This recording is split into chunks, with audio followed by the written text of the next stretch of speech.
Hello students, आज हम आपको 10th क्लास का लेसन नंबर 5 जन संघर्ष और आंदोलन इस वीडियो के माध्यम से समझाएंगे। तो सबसे पहले हम बात करते हैं जन संघर्ष। जन संघर्ष होता क्या है? दो तरह का शासन देश में होता है या विश्व में होता है। सबसे पहला राजतंत्र, जो बहुत पहले था। तो अब विश्व के काफ़ी देशों में लोकतंत्र है। तो राजतंत्र या लोकतंत्र। अब हम बात करते हैं लोकतंत्र में जन संघर्ष, यानी कि जन संघर्ष क्या होता है? जनता अपने कोई भी मुद्दे को लेकर, जनता अपने कोई हितों को लेकर जो संघर्ष करती है, जो आंदोलन करती है, जो एक आंदोलन का रूप देती है, उसको जन संघर्ष के नाम से जानते हैं। जन संघर्ष अगर ज़्यादा बढ़ जाए तो वो एक आंदोलन का पार्ट बन जाता है, और जन संघर्ष अगर वर्ग विशेष में हो, वर्ग समूह में हो, तो वो ज़्यादा हितकारी होता है। तो जनता एक साथ संगठित होकर जो अपनी मांगों को मनवाती है, उसी को जन संघर्ष का नाम दिया गया है। और अगर लोकतंत्र में जन संघर्ष है तो लोकतंत्र का ज़्यादा से ज़्यादा विकास होता है। कोई भी अगर लोकतंत्र विरोधी कार्य सरकार करती है तो जनता उसको तुरंत जवाब देती है, तो उसको जन संघर्ष के माध्यम से जानते हैं। भारत को आज़ादी ही जन संघर्ष के माध्यम से मिली है, आंदोलनों के माध्यम से मिली है। महात्मा गांधी जी के जो आंदोलन थे वो भी एक जन संघर्ष का ही हिस्सा थे, क्योंकि उस समय भारतीय लोगों को आज़ादी चाहिए थी। तो जनता ने ज़्यादा से ज़्यादा नेशनल मूवमेंट्स में हिस्सा लिया, गांधी जी के आंदोलनों में हिस्सा लिया और अंग्रेज़ों को भारत से भगाया। तो वो भी एक जन संघर्ष का ही परिणाम था। अब जैसा कि आप स्क्रीन पे टॉपिक देख रहे हो, जन संघर्ष लोकतंत्र के लिए लाभदायक। हम बात करते हैं कि जन संघर्ष लोकतंत्र के लिए लाभदायक क्यों है। लोकतंत्र का मीन्स तो आपको पता होगा कि जनता का जनता के लिए और जनता के द्वारा शासन लोकतंत्र को कहते हैं। अब लोकतंत्र में जन संघर्ष होगा तभी वो ज़्यादा से ज़्यादा लोकतांत्रिक सरकार जनता के लिए लाभदायक होगी। तो सबसे पहले इसमें क्या होता है, जन संघर्ष से लोकतंत्र का ज़्यादा से ज़्यादा विकास होता है। जैसे हम नेपाल का एग्जाम्पल लेते हैं, नेपाल में लोकतंत्र के लिए संघर्ष हुआ, लोकतंत्र के लिए आंदोलन हुआ और वहाँ पे लोकतंत्र कायम भी हुआ।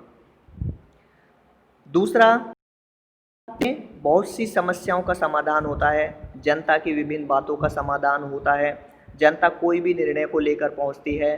अगर जनता को सरकार की रणनीतियां पसंद ना आए तो सरकार को चेंज भी कर सकती है, क्योंकि जनता का शासन होता है। लोकतंत्र में जनता के विश्वास को ज़्यादा से ज़्यादा बढ़ावा मिलता है। तो ये क्या है, ये जन संघर्ष का लोकतंत्र के लिए लाभ या जन संघर्ष में लोगों को जो लाभ प्राप्त होते हैं वो आपने समझे। अब हम बात करते हैं नेपाल की। नेपाल में लोकतंत्र के लिए आंदोलन कैसे हुआ?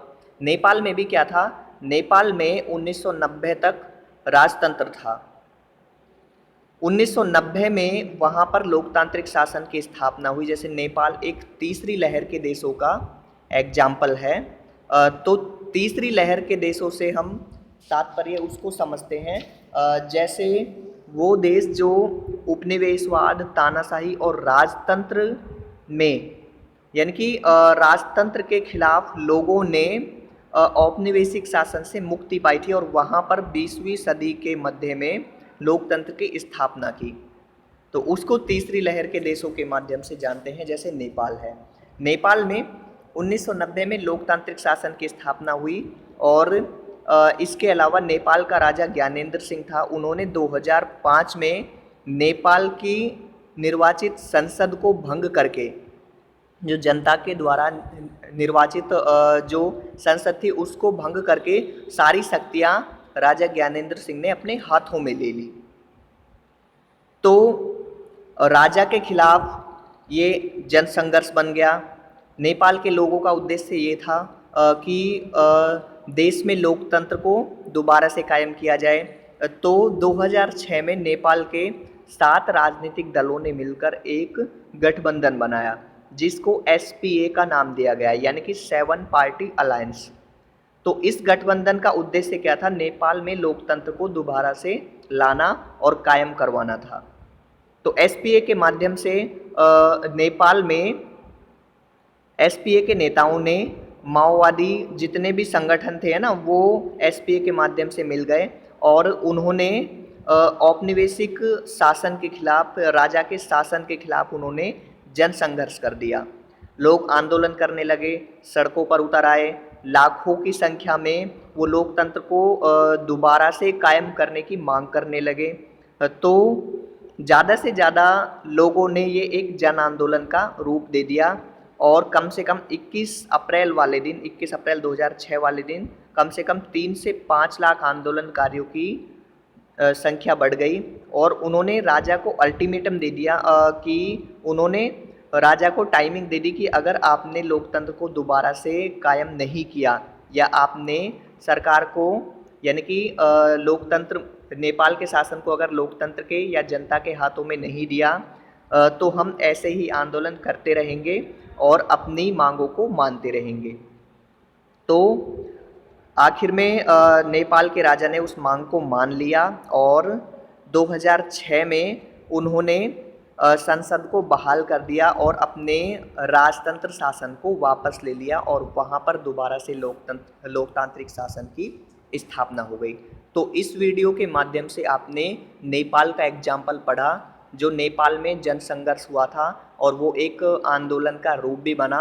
नेक्स्ट वीडियो में हम आपको दूसरा टॉपिक लेकर आएंगे। इस वीडियो में हम आपको इतना ही कराएंगे। धन्यवाद।